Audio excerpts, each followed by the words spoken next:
जय श्री राम, जय श्री हनुमान। यदि आप पूजा पाठ मंत्र जाप राम नाम जाप करना आरंभ किए हैं तो आपके साथ ये सब घटना अवश्य घटेगी। सही सुन रहे हैं भाइयों।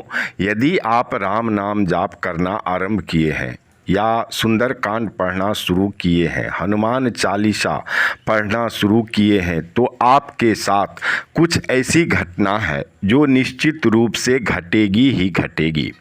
जो आज के प्रसंग में बताने जा रहा हूँ, कृपया करके ध्यान से अवश्य सुनिएगा और अंत तक सुनिएगा।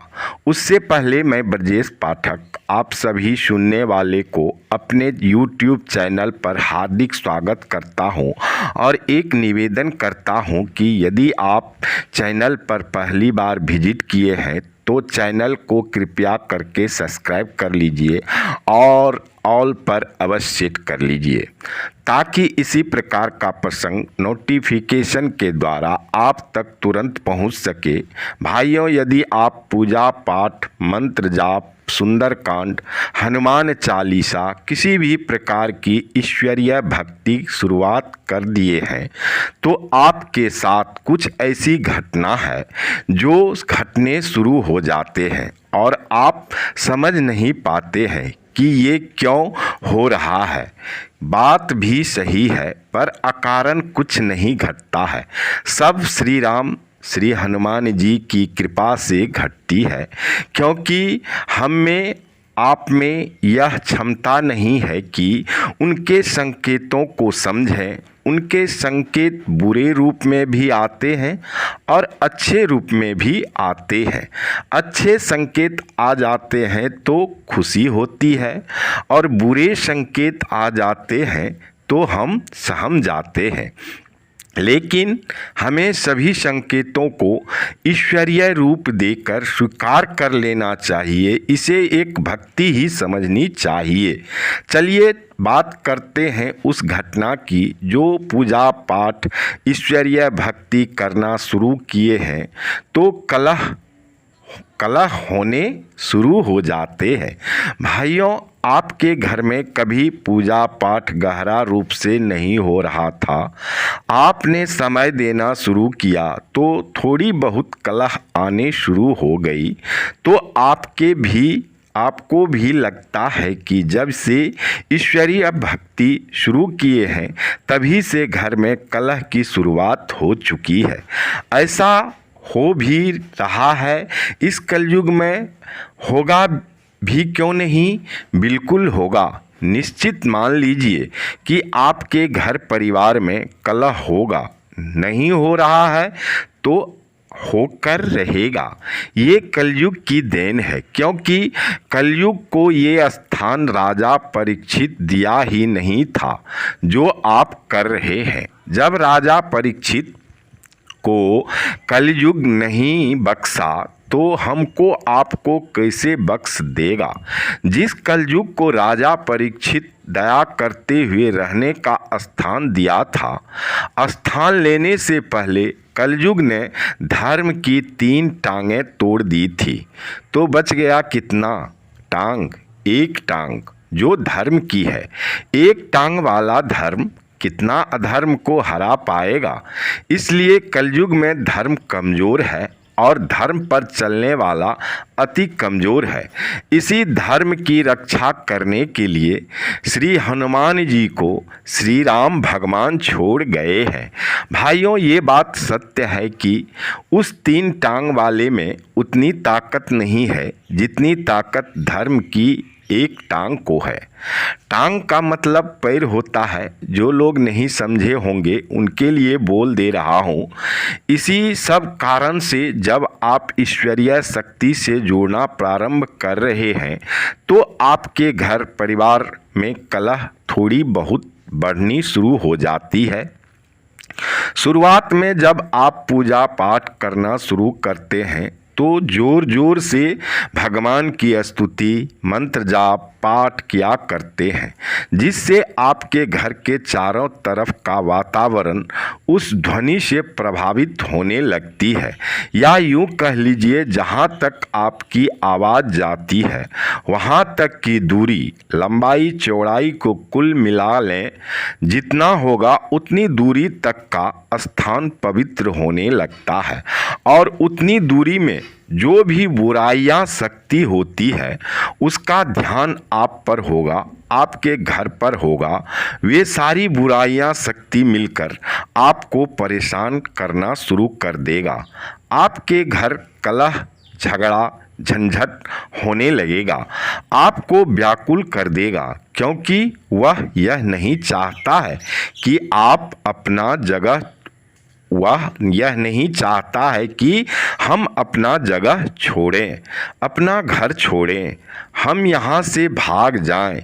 कभी ये नकारात्मक शक्तियाँ ऐसी नहीं चाहेगी, क्योंकि आप जो कर्म करना शुरू किया है उससे बड़ी तकलीफ होती है उन्हें। मिर्च के जलने के समान, सही सुन रहे हैं, ध्यान दीजिएगा, मिर्च के जलने के समान उसको सुरसुरी लगती है, वह खांसता है, जलन होता है, उसका दम घुटता है, चैन से रह नहीं पाता है। इस सब का कारण आप हो, क्योंकि आपने ऐसा कर्म करना शुरू कर दिया है। अब इससे बचें कैसे? हमको बचना भी है और पूजा पाठ, मंत्र जाप निरंतर नित्य दिन करना भी है, क्योंकि हमने तो अच्छा कर्म करना शुरू किया है। ये आप समझ रहे हैं, पर वे नकारात्मक शक्ति ये नहीं समझ रहा है। ऐसे समय में हो सकता है आपको अपने घर परिवार के लोग भी बहुत ताना देंगे कि ये जब से घर में पूजा पाठ मंत्र जाप शुरू किया है तभी से घर में कलह होना चालू हो चुका है। बंद करो पूजा पाठ, ये सब ढोंग है या भगवान ही नहीं है। ऐसे समय में आपको बड़ी तकलीफ होगी, आप समझ नहीं पाएंगे ये क्या हो रहा है मेरे साथ।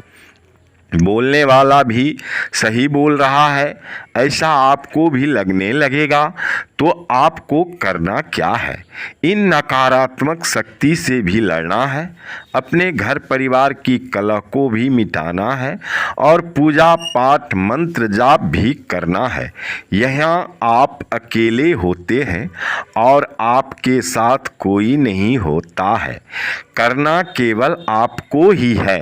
जय श्री राम, जय श्री हनुमान को एक बार मन ही मन स्मरण करें और ध्यान से सुने।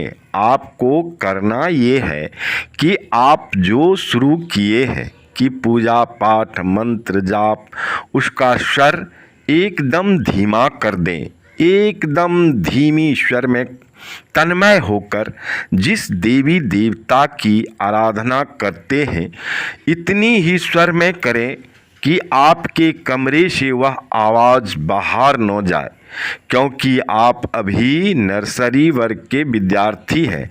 आप में वह शक्ति नहीं है उतनी बुराई से लड़ने की, आपको अभी कुछ आता नहीं है, पर परमात्मा की कृपा हो चुकी है, तभी ये शुभ काम करना आरंभ किए हैं।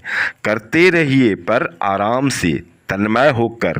पहले अपने आप को ऊर्जावान बनाइए, उस कमरा को ऊर्जावान बनाइए जिसमें आप पूजा पाठ मंत्र जाप कर रहे हैं।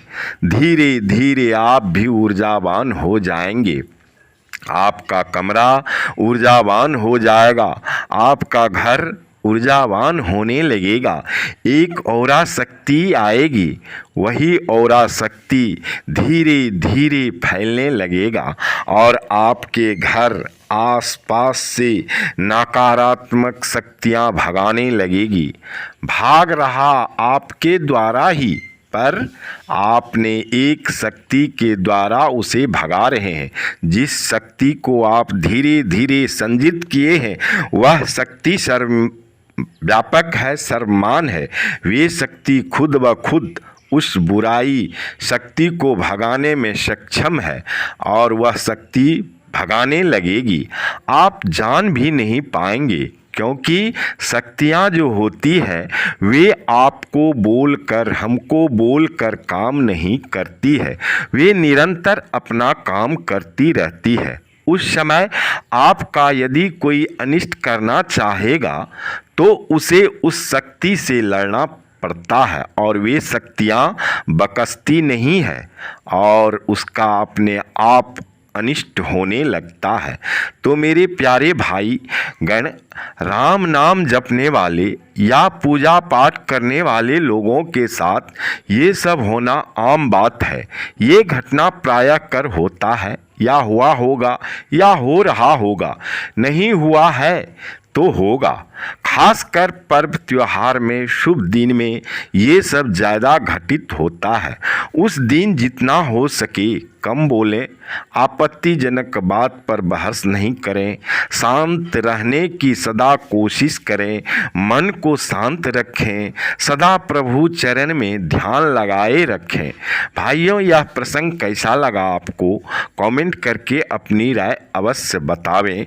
प्रभु श्री राम आपका कल्याण करे, आपके घर परिवार का प्रभु कल्याण करे, आपका जीवन मंगलमय हो, श्री हनुमान जी की कृपा से सभी कष्ट दूर हो। भाइयों, अभी तक यदि चैनल को सब्सक्राइब करना भूल गए होंगे तो अवश्य कर लें। लाइक करके अंगूठा का निशान दबाकर जय श्री राम लिखना नहीं भूलेंगे। लिखने से हाथ पवित्र, लिख कर देखने से आँख पवित्र, बोलने से मुंह पवित्र और बोलकर सुनने से कान पवित्र अवश्य कर लें। जय श्री राम। प्रभु करे आप सबका कल्याण।